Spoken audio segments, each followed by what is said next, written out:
বিএনপির সংরক্ষিত নারী আসনের মনোনয়ন প্রত্যাশীদের সাক্ষাৎকার গ্রহণ শুরু হবে শুক্রবার থেকে। এই তথ্য জানিয়েছেন দলটির সিনিয়র যুগ্ম মহাসচিব এবং প্রধানমন্ত্রী উপদেষ্টা রুহুল কবির রিজভী। বৃহস্পতিবার বিকেলে রাজধানী নয়াপল্টনে দলের কেন্দ্রীয় কার্যালয়ে জরুরি সংবাদ সম্মেলনে এই তথ্য জানান তিনি। বলেন, শুক্রবার ও শনিবার বিকেল ৩টা থেকে গুলশান কার্যালয়ে মনোনয়নপত্র জমা দেয়া প্রার্থীদের সাক্ষাৎকার গ্রহণ করা হবে। মনোনয়ন বোর্ডে সভাপতিত্ব করবেন প্রধানমন্ত্রী এবং বিএনপির চেয়ারম্যান তারেক রহমান। সেখানে দলের স্থায়ী কমিটির সদস্যরা উপস্থিত থাকবেন। রিজভী জানান, শুক্রবার রাজশাহী, রংপুর, খুলনা, বরিশাল, ফরিদপুর এবং শনিবার ঢাকা, চট্টগ্রাম, কুমিল্লা, সিলেট ও ময়মনসিংহ সাংগঠনিক বিভাগের মনোনয়ন প্রত্যাশীদের সাক্ষাৎকার গ্রহণ করা হবে।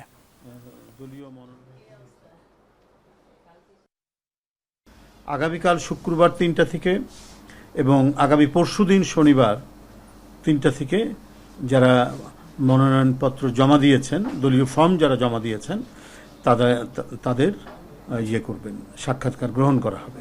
দলের যেটি মনোনয়ন বোর্ড তারা সেই সাক্ষাৎকার গ্রহণ করবেন।